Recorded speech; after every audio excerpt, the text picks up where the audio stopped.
Bonjour, bonsoir, ça fait 1 an que vous n'avez pas vu ma tronche. Coucou! On se retrouve 1 an après, quasiment, ma dernière vidéo. Écoutez, c'est pas grave, à un moment donné, on va fermer les yeux, on va faire comme si ça s'est pas arrivé. Bonne année 2026!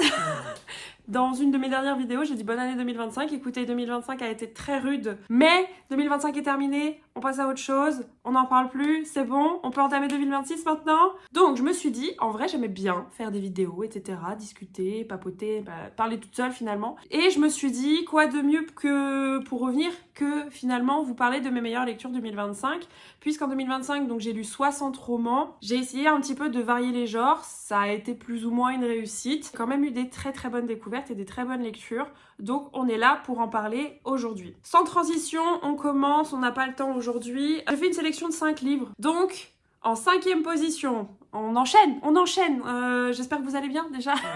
Donc en 5e position, j'ai lu Normal People, que j'avais acheté quand on était allé en Irlande. Donc ce roman, ça va parler de quoi? Ça va parler donc de Marianne et Connell, pardon, je bégaye déjà. On va parler de Marianne et Connell qui sont amies. C'est un peu spécifique parce que Marianne, elle a ses humeurs. C'est une outsider un petit peu, elle pense pas comme tout le monde, elle réfléchit pas comme tout le monde. Elle est vraiment dans son monde à elle et elle est vraiment parfois très seule. Et on va avoir Connell qui est une des seules personnes à finalement la connaître et qui va pas être toujours très gentil avec elle. J'ai eu pas mal de mal avec Connell.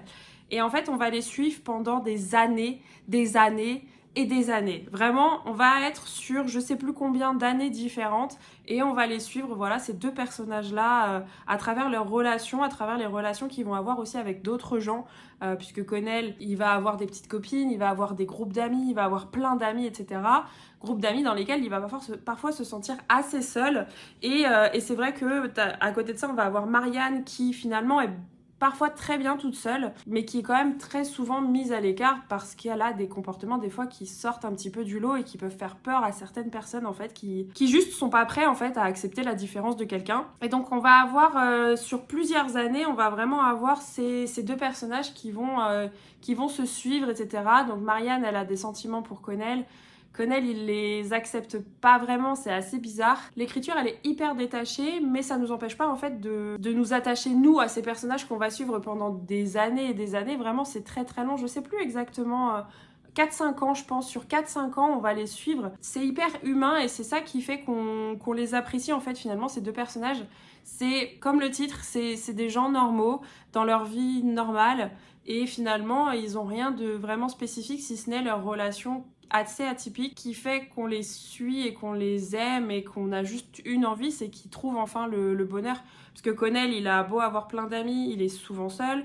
Marianne, elle est souvent seule, mais elle aimerait rentrer dans le moule, mais elle n'y arrive pas parce que c'est contre sa nature finalement. Et on va les suivre dans leurs amours, dans leurs émois, dans leurs engueulades, dans leur tristesse, dans leur deuil. Et on va juste aimer les suivre. C'est vraiment une lecture hyper touchante dans sa sincérité en fait, et ça a été une découverte, ça a été un coup de cœur, et du coup j'ai acheté tous les autres livres de Sally Rooney dans la foulée, que je n'ai pas lu. Oupsie. En 4e position, un livre dont je vous ai parlé, c'est quasiment la dernière vidéo que j'ai fait d'ailleurs, si ce n'est la dernière vidéo. Donc Un destin ancré dans le sang de Daniel L. Jensen. Donc là j'ai la version français éditée chez Brajlon. Là on va suivre donc Freya qui a des pouvoirs un peu spécifiques mais qui ne sont pas acceptés dans la société nordique dans laquelle elle vit. Donc on est dans un univers fantasy où les dieux peuvent donner un brin de leur pouvoir aux enfants à naître. Freya, on sait qu'elle a des pouvoirs, on sait pas lesquels. Et ça met peu de temps avant de se mettre en place et en fait elle va être un peu ballottée de prétendant en prétendant et c'est assez fatigant au début. La pauvre en fait. Jusqu'à ce qu'elle se fasse choper par le chef du village là qui va décréter que c'est sa deuxième femme. Voilà, il va la prendre pour femme, il va dire toi tes pouvoirs je les aime bien, tu vas devenir ma femme. Spoiler alerte, elle est pas trop d'accord avec ça parce qu'elle elle tombe amoureuse de son fils à lui, Björn.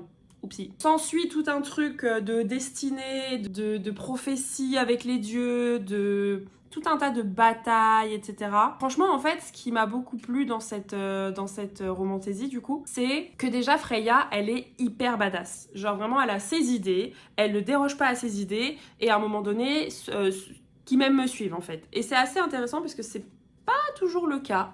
Des femmes badass dès le début en fait dans les romantaisies, souvent au début elles se cherchent et patati et patata, est-ce que je suis l'élu, est-ce que nanana, est-ce que les gens vont m'aimer, blablabla. Là elle s'en fiche, elle est en mode j'ai mon objectif en ligne de mire et c'est comme ça et c'est pas autrement. Et c'est hyper attachant aussi de voir la relation qu'elle va avoir avec Björn, puisque Björn au début il est un peu sarcastique, il fait de l'humour, etc. Mais il finit par avoir ses propres failles qui font qu'on va apprendre à l'aimer aussi lui, alors qu'au début il est un peu exécrable, on va pas se mentir, avec son comportement de monsieur je suis meilleur que tout le monde là, et vas-y c'est bon va là-bas, on en a marre. Donc on va suivre Freya dans ses péripéties encore là, parce que la pauvre elle va manquer de mourir, elle va manquer de se faire assassiner, elle va avoir des hauts et des bas et des vertes et des pas mûres. Il va y avoir vraiment beaucoup d'événements qui vont se passer et qui vont lui mettre des bâtons dans les roues en fait sur son but à atteindre. La lecture elle était hyper fluide et Daniel Jensen, je sais que j'ai lu du coup les 3 premiers tomes du Pont des Tempêtes et c'est fluide. À chaque fois quand on lit ses livres, il y a la traduction aussi qui fait que, mais à chaque fois quand on lit ses livres, c'est hyper fluide, ça se lit bien, ça va au vif du sujet et on perd pas de temps. En fait on s'ennuie pas dans ses livres et c'est ça qui est hyper chouette parce que bon c'est pas non plus énorme. En plus on découvre plein de nouveaux horizons, on découvre des terres nordiques et voilà on va suivre ce personnage de Freya qui va essayer de se faire une place avec ses pouvoirs au sein d'un monde où finalement les femmes elles ont pas trop leur mot à dire, mais elle va imposer sa vision des choses et c'est ça que j'ai beaucoup aimé dans ce livre. C'est ce côté assez féministe finalement, on peut le dire, c'est assez féministe. Il y a beaucoup de mythologie nordique aussi, c'est hyper intéressant. Les paysages nordiques ils sont magnifiques, ils sont hyper bien décrits. Les Vikings c'est toujours assez mystique, assez mystérieux et on aime bien en général. Et ouais, et puis la fin aussi, hein. Et la fin, le cliffhanger, je me prends ça dans la tronche et je me barre. Voilà. En 3e position, nous avons, et il est lourd, celui-là il est plus lourd que l'autre, La nuit où les étoiles se sont éteintes de Neil Gaiman et Marie Alino aux éditions Albin Michel. C'est français, cocorico. Donc là on va suivre le personnage de Finn. J'avoue j'ai pas trop de souvenirs parce que je l'ai lu tôt dans l'année celui-ci, donc on va vraiment, voilà. Donc là on va suivre le personnage de Finn dont la mère est en prison. Donc là lui Finn il est un peu tout seul et il a du mal à se faire une place dans le monde, il a du mal à se retrouver, il a du mal à savoir qui il est, pourquoi il est là et qu'est-ce qu'il veut faire finalement. C'est un adolescent, c'est normal de pas savoir. Donc il va se trouver un petit groupe d'amis. Au début c'est compliqué, hein, il a du mal avec les relations sociales, il a du mal à faire confiance, il a du mal à... Enfin, en fait c'est... Oula.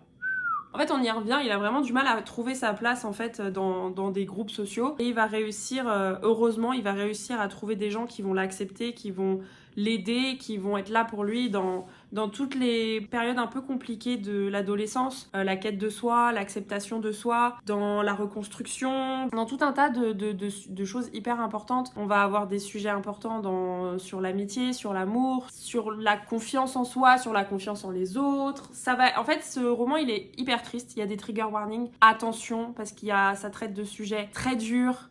J'avoue j'ai versé ma petite larme à certains moments, mais attention au trigger warning, vraiment prenez soin de vous.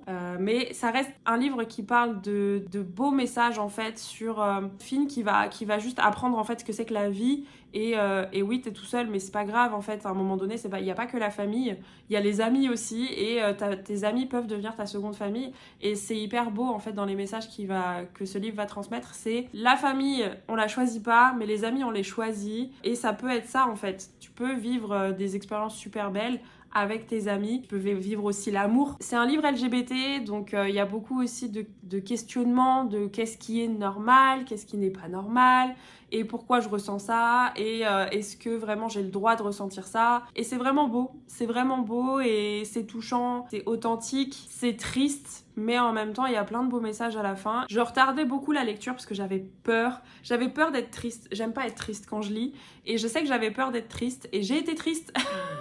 C'était tellement bien amené que finalement ça se lisait bien et oui c'était triste mais c'est pas grave, on rebondit et puis on repart et puis ça va bien se passer. Donc un beau livre sur l'acceptation de soi, l'acceptation des autres et comment apprendre à se découvrir et à se connaître soi-même. En 2e position nous avons Abyss de C.S. Quill aux éditions Hugo Roman. C'est une new romance, donc on va suivre Joséphine qui est une voleuse professionnelle et qui un jour va être amenée à voler quelque chose de très particulier. Elle va se faire choper par la personne qu'elle devait voler. Le gars qui va la choper va lui dire bah tu sais quoi, t'as essayé de me voler et bah volera bien qui volera le dernier.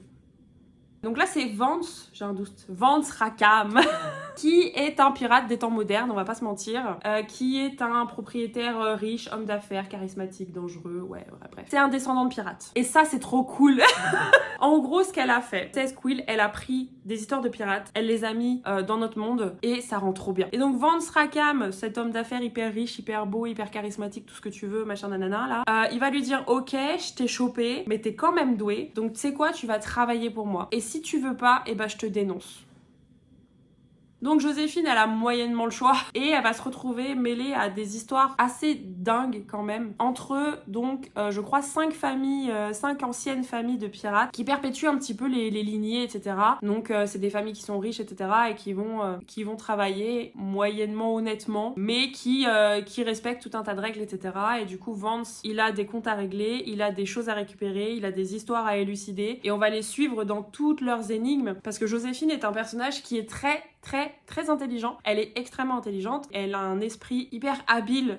Vraiment, elle est très douée en énigmes. Et il y a beaucoup d'énigmes et c'est super chouette parce qu'on les suit un petit peu dans toutes ces histoires-là. Et il y a vraiment énormément de rebondissements, des quêtes, des objets qu'ils découvrent. Il y a toujours tout un tas de trucs. Et en fait, à un moment donné, on oublie qu'on est dans le monde contemporain. Et on a l'impression d'être revenu au temps des pirates il y a 500 ans. Et on est trop content jusqu'à ce qu'ils déverrouillent leur téléphone et qu'on se dise « Ah oui, c'est vrai, oupsie ». Donc non, franchement, j'ai adoré du début à la fin. J'ai dévoré le tome 1, j'ai dévoré le tome 2. C'est une romance. Mais c'est pas le thème principal puisque Joséphine, donc elle a des difficultés familiales, on va dire, et on va apprendre un petit peu à découvrir sa famille, etc., son passé. On va aussi apprendre ce qui s'est passé pour Vance puisque c'est un mec qui est hyper solitaire, hyper mystérieux et qui a des gros problèmes. Il a des gros problèmes à régler, Vance. Hein, on va pas se mentir, il a des soucis. On va apprendre à les connaître tous les deux et ils sont tous les deux hyper attachants malgré leurs red flags et finalement on s'y attache et on a juste envie qu'ils soient heureux. On leur souhaite tout le bonheur du monde. La fin de celui-là m'a démonté la tête. Vraiment, genre la fin du tome 1, vraiment, il me fallait le tome 2. Je crois que je l'ai acheté genre le lendemain. Parce que vraiment, la fin, elle te laisse sur un truc.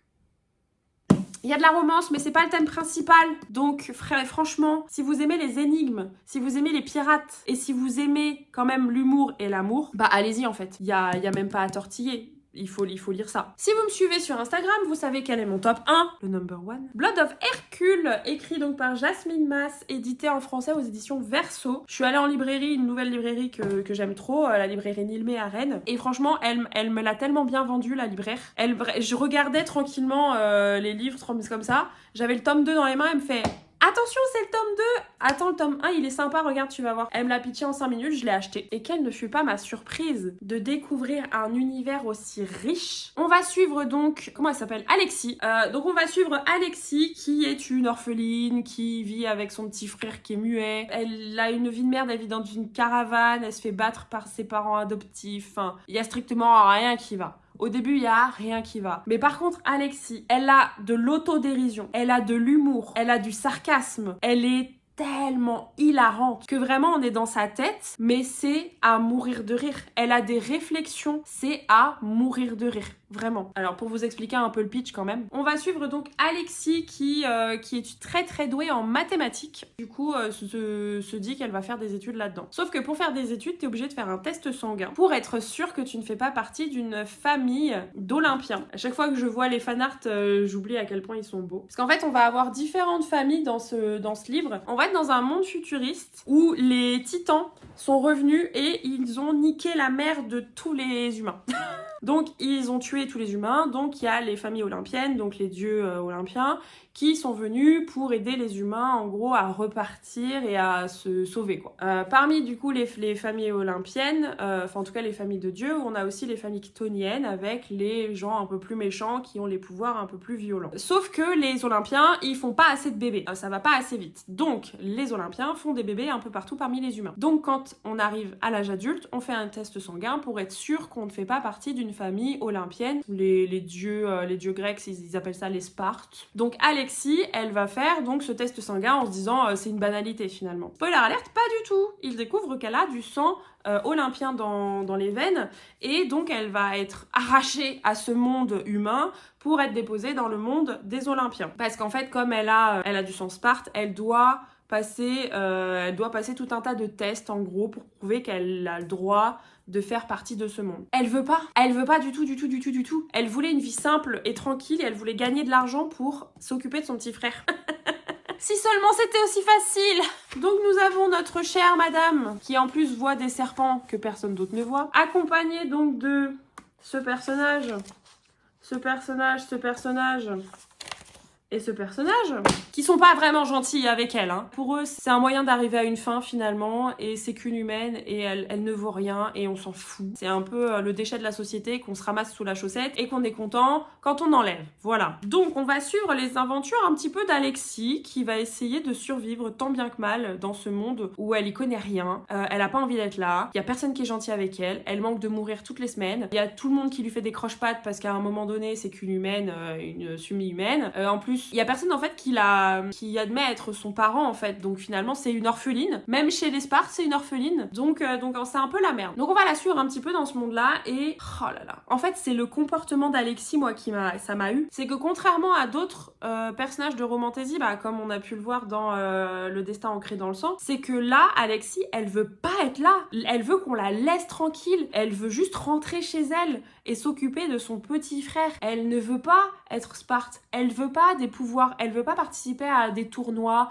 dans des arènes où elle manque de crever à tous les 4 matins là, elle ne veut pas de ça, et en fait elle le fait bien savoir, sauf que tout le monde s'en bat les couilles de son avis en fait, ils sont là genre tu veux pas, t'as pas le choix, allez salut. Et en fait c'est juste hyper drôle parce que dans sa tête, elle est pas toute seule, vraiment elle a des soucis cette dame, il lui arrive des trucs où n'importe qui se serait soit effondré de mort, soit effondré, qu'est-ce qui m'arrive, j'ai tellement de chance. Elle est juste en mode mais laissez-moi tranquille, lâchez-moi la grappe en fait. Tous ceux qui aiment la romantaisie là, mais les yeux fermés.